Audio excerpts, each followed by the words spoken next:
본문의 말씀을 가지고 역전의 하나님, 패배를 승리로 바꾸시는 역전의 하나님, 그런 제목으로 잠깐 동안 은혜를 나누려고 합니다.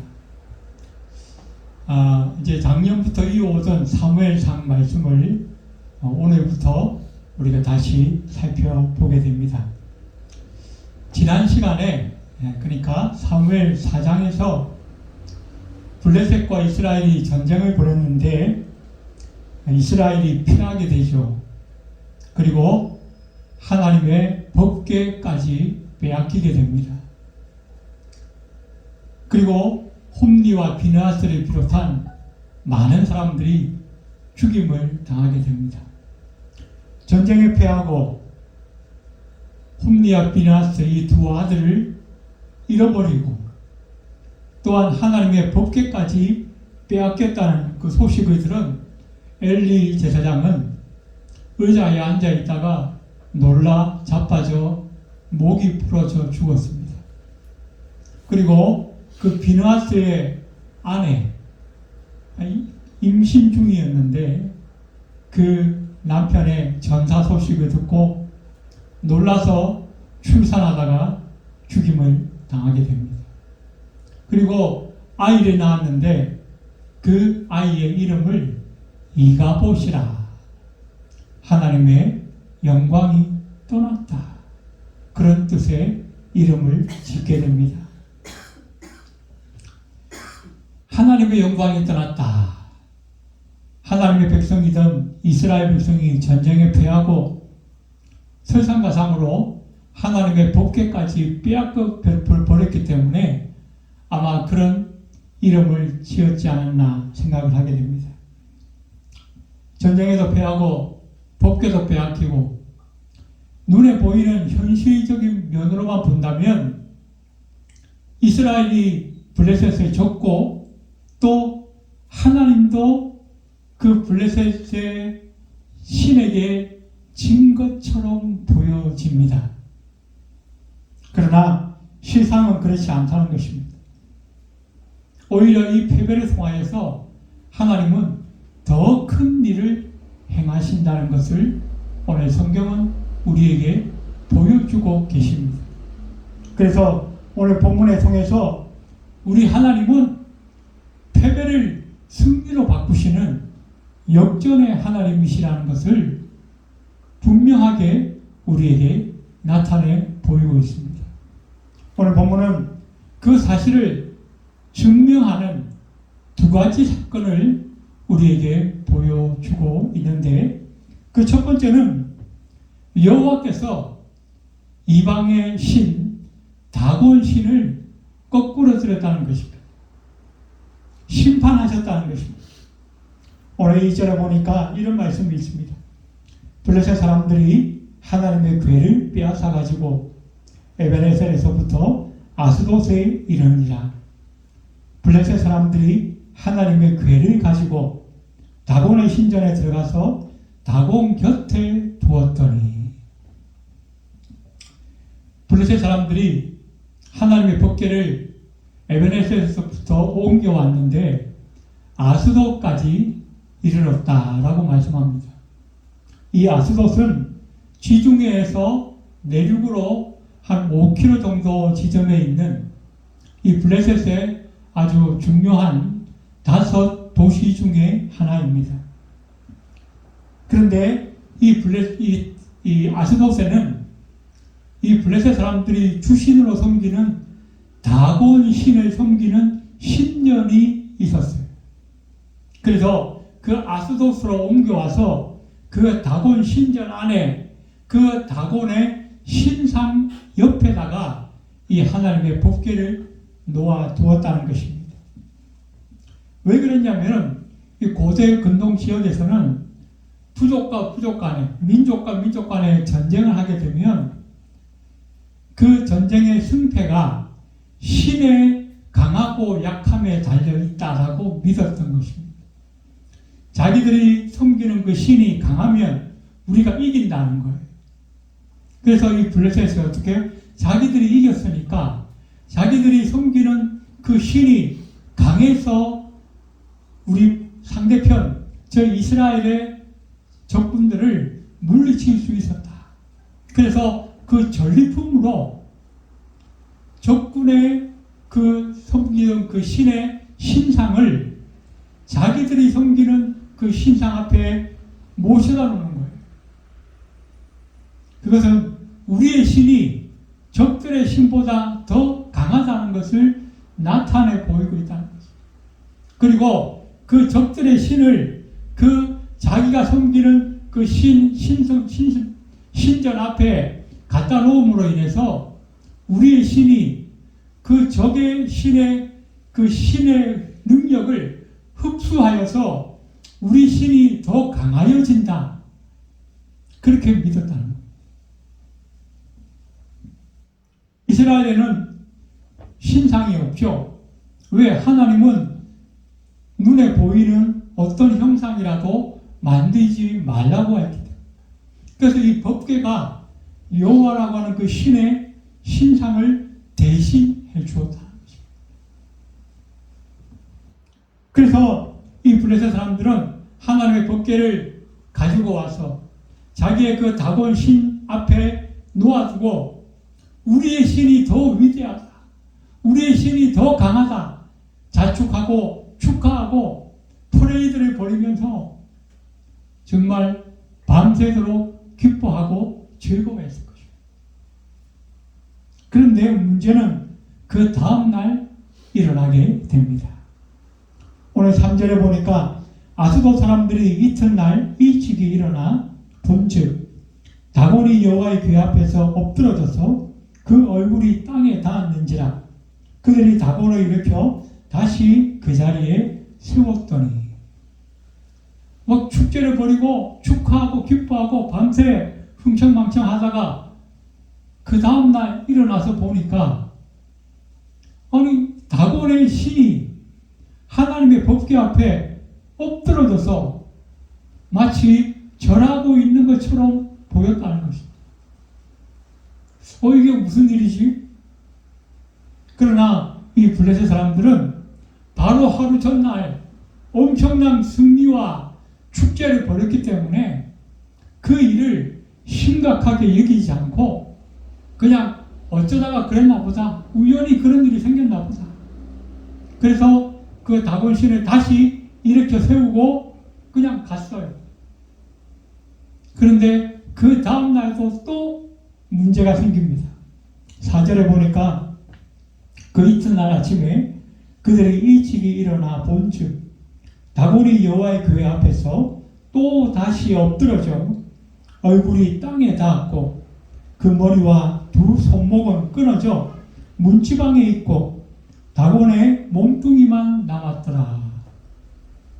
자, 첫날은 엎드러져만 있었는데 두 번째 날에 보니까 아예 엎드러진 상태에서 목이 날아가고 두 손목이 끊어져서 문지방에 나뒹굴었다. 첫째 날은 그냥 어쩌다 그랬나 보다 그랬는데 둘째 날 보니까 이게 심각한 일이 벌어진 거예요. 보통 일이 아니에요. 목이 끊어지고 손목이 날아가고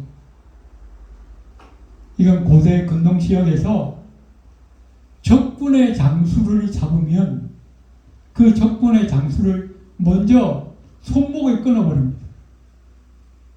왜? 다시 칼이나 무기를 들지 못하게 하려.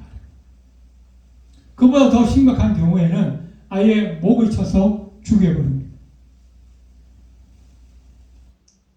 우리가 그 다윗과 골리앗이 전쟁했을 때도 다윗이 골리앗을 무너뜨린 다음에 어떻게 해요? 그 목을 베어가지고 사울에게 가져갔다.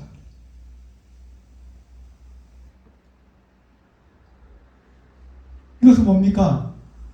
다곤의 신과 여호와 간에 그날 밤에 전쟁이 있었다. 그래서 어떻게 해요? 이 다곤 신이 여호와의 손에 붙잡혀서 목이 날아가고 손목이 끊어졌다.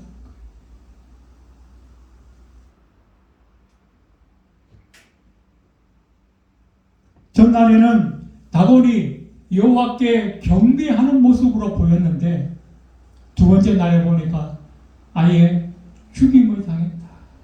죽임을 당했다.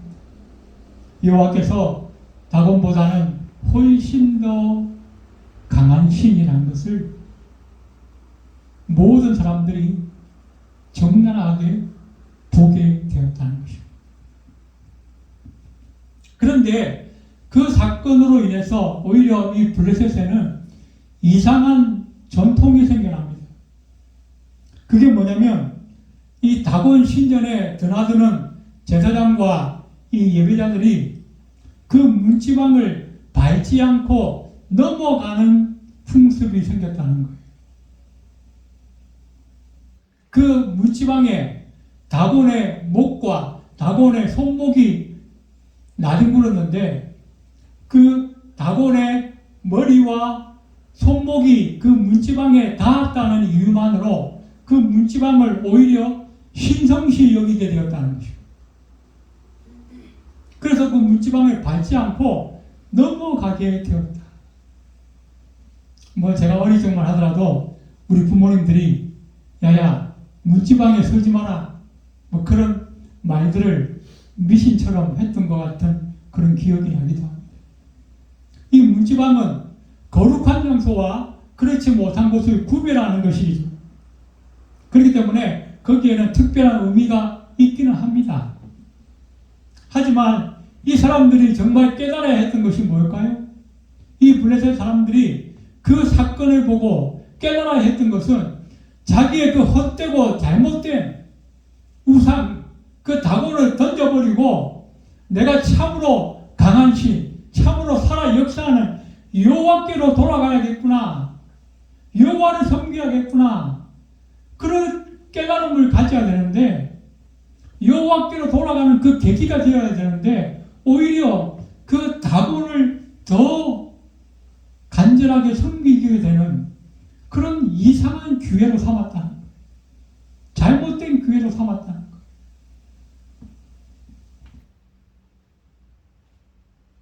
이것은 그들이 얼마나 맹목적인가 그리고 얼마나 어리석은가를 우리에게 다시 한번 보여주고 있는 사건이라고 우리가 볼 수 있겠습니다. 자, 오늘 본문에서 우리 하나님은 역전의 하나님이시라 그 사실을 우리에게 보여주는 첫 번째 사건은 하나님의 법궤 앞에 이 다곤 신상이 산산이 부서지고 징계당하는 심판을 당하는 모습을 우리가 보았다는 것입니다. 두 번째 사건은 무엇인가? 하나님께서 하나님의 백성을 괴롭히고 우상을 섬기는 이 블레셋 사람들을 친히 심판하신다는 것입니다. 오늘 6절에 보니까 여호와의 손이 아스돗 사람에게 엄중히 더하사 독한 종기의 재앙으로 아스돗과 그 지역을 쳐서 망하게 하니라고 말씀합니다. 다곤 신을 심판하신 여호와께서 이제는 친히 이 블레셋 사람들을 징계하기 시작합니다. 심판하기 시작합니다. 그런데 그 방편이 무엇인가? 악성 종양이 사람들의 몸에 나게 되었다는 것이죠. 악성 종양의 재앙. 먼저는 그 하나님의 법궤를 탈취해 갔던 그 아스돗 사람들에게 먼저 이 재앙이 임하게 됩니다. 처음에 자기들의 신상이 제거되었다.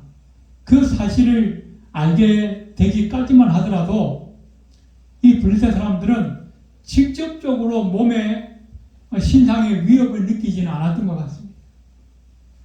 그러나 실제로 자기들의 몸에 재앙이 임하게 되니까 두려워 떨기 시작한 겁니다. 그래서 그들은 지도자들이 모아서 회의를 합니다. 이 사건을 우리가 어떻게 해결할 것인가? 사람들의 몸에 이제 막 악성 종양이 나기 시작했는데 이것들을 어떻게 해결할 것인가? 그래서 그들이 내놓은 결론이 뭐냐면 아마 이 여호와의 법궤 때문에 그런 것 같아. 이 법궤를 우리가 다른 곳으로 옮기자. 어디로 옮길 것인가? 가앗으로 옮기자. 그래서 하나님의 법궤가 아스돗에서 가앗으로 옮겨가게 됩니다.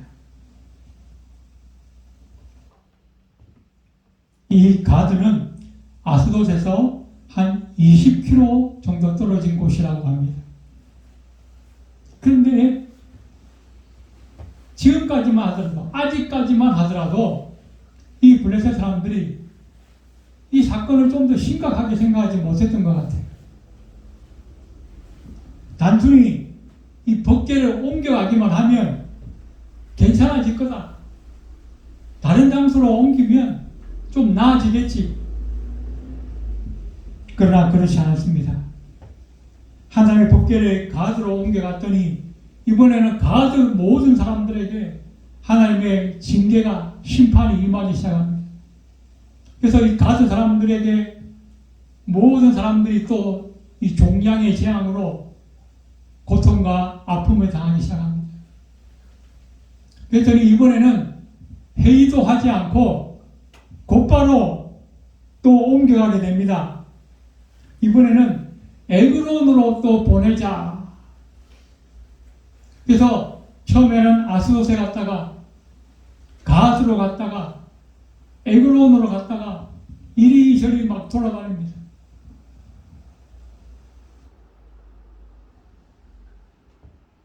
(10절에) 보니까 이에 그들이 하나님의 궤를 에그론으로 보내니라.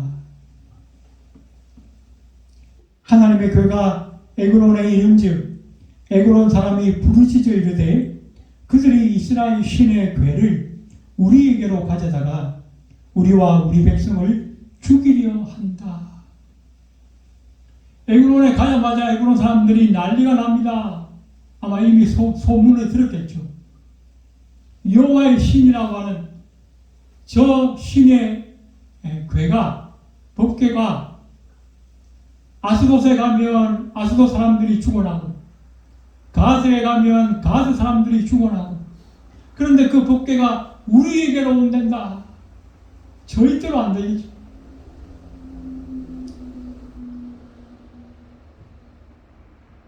그래서 11절에 보니까 또 이에 사람을 보내어 블레셋 모든 방백을 모으고 이르되 이스라엘 신의 궤를 보내어 그 있던 곳으로 돌아가게 하고 우리와 우리 백성이 죽임당함을 면하게 하자 하니 이는 온 성읍이 사망의 환난을 당함이라.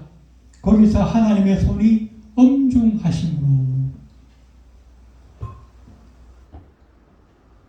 결국 여기저기 돌다가 도저히 안 되니까 이스라엘 나라로 블레셋 사람들이 마지막으로 한 번 더 회의를 했습니다.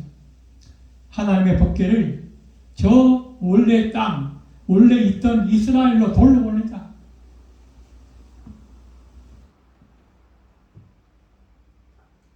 여호와의 법궤는 블레셋 지역의 아스돗, 가드, 에그론 여러 지역을 순회하면서 가는 곳마다 어떻게 해요? 하나님의 심판을 행하십니다.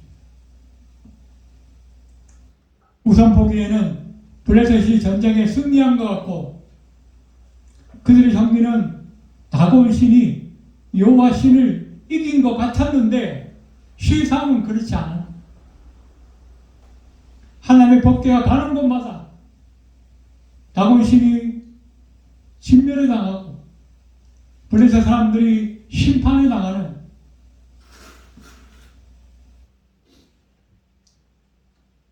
그래서 여호와가 세상의 그 어떤 신보다 크고 강하다고 하는 사실, 궁극적으로 이 모든 승리는 여호와에게 있다는 사실을 만방에 보여주고 있다는 것입니다.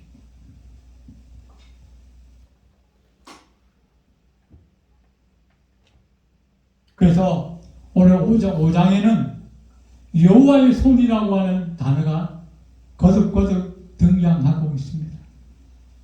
오늘 6절에 보니까 여호와의 손이 앗소 사람에게 엄중히 더하사 독한 종기의 재앙으로 아스돗과 그 지역을 쳐서 망하게 하니. 9절에도 그것에 옮겨간 후에 여호와의 손이 심히 큰 환난을 그 성읍에 더하사 성읍 사람들의 작은 자와 큰 자를 다 쳐서 독한 종기가 나게 하신지라.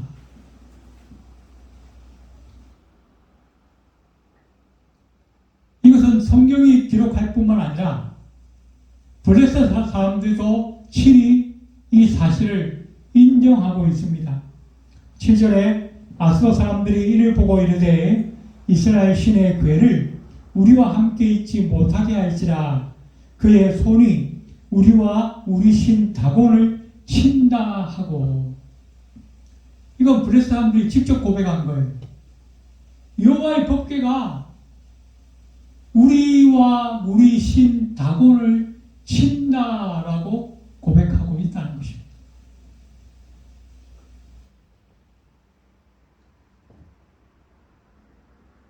그들은 왜 이렇게 심판을 받게 되었습니까? 하나님의 백성을 대적하고 우상 숭배함으로 말미암아 하나님의 심판이 대상이 되어졌다는 것입니다. 오래전에 애굽에서 노예로 살았던 이스라엘 백성들이 하나님께 부르짖었습니다. 하나님, 우리의 고통을 돌아봐 주십시오. 출애굽기 2장 23절에 보니까 이스라엘 자손은 고된 노동으로 말미암아 탄식하며 부르짖으니 그 고된 노동으로 말미암아 부르짖는 소리가 하나님께 상달된지라. 그래서 하나님께서 그 고통의 소리를 들으시고 모세를 보내셔서 모세를 통하여 애굽에 10가지 재앙을 내리시고 그 10가지 재앙으로 인하여서 이제 어떻게 해요? 이스라엘 백성을 고통하게 만들었던 그 애굽 사람들이 이제는 고통 가운데 부르짖게 됩니다.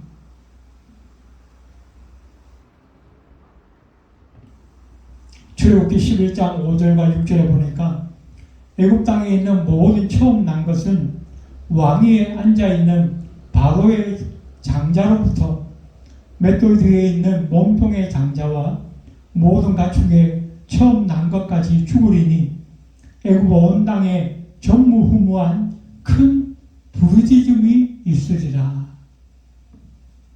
처음에는 애굽 사람들이 이스라엘을 고통스럽게 만들었고 이스라엘이 하나님께 부르짖었는데 하나님이 역사하시니까 이제는 애굽 사람들이 부르짖게 되었다는 것입니다. 그처럼 전쟁에 지고 나서 처음에는 이스라엘 백성들이 고통 가운데 부르짖었는데 그 부르짖음을 들으시고 하나님께서 역사하시니까 이제는 어떻게 해요? 이 이스라엘 백성을 괴롭히던 블레셋 사람들이 부르짖게 되어졌다는 것입니다. 이스라엘의 부르짖음은 이스라엘의 대적들을 향하신 하나님의 심판의 시작이 되어지고 고통과 두려움 속에 울부짖던 하나님의 백성들을 향한 하나님의 구원의 시작이라고 하는 사실을 성경은 우리에게 가르쳐주고 있다는 것입니다. 우리가 사무엘 말씀을 살펴보기 전에 룻기 말씀도 살펴보았죠. 나오미의 가족은 자기들의 땅에 흉년이 됨으로 말미암아 베들레헴을 떠나서 모압 지역으로 내려갔습니다.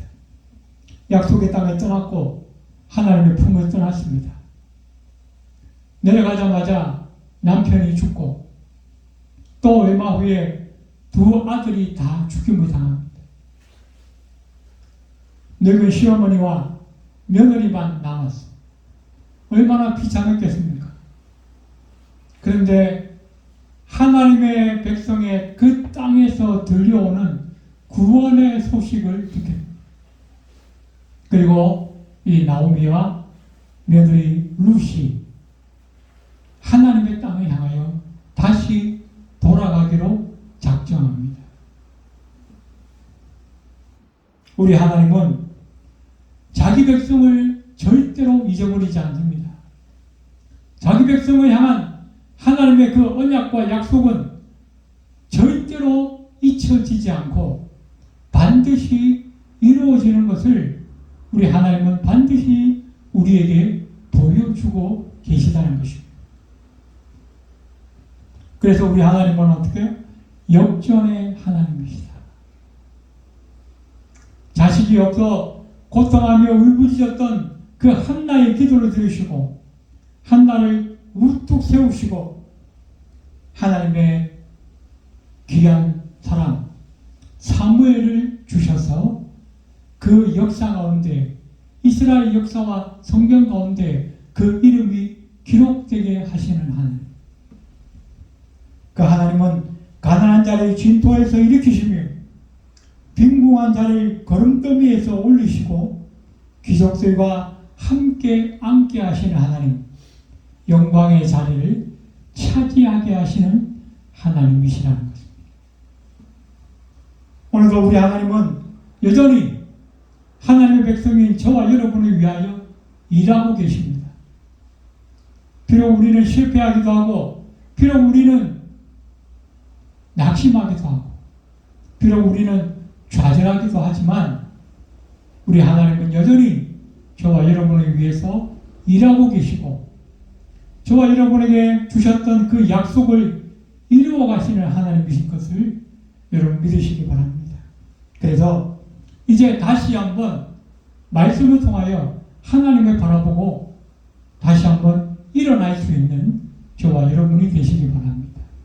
그래서 우리 남은 생에 항상 역전의 하나님, 패배를 승리로 바꾸시는 그 하나님을 의지하면서 소망 가운데, 기쁨 가운데 우리의 삶을 살아갈 수 있는 저와 여러분이 다 되시기를 주의 이름으로 축원드립니다. 기도드리겠습니다.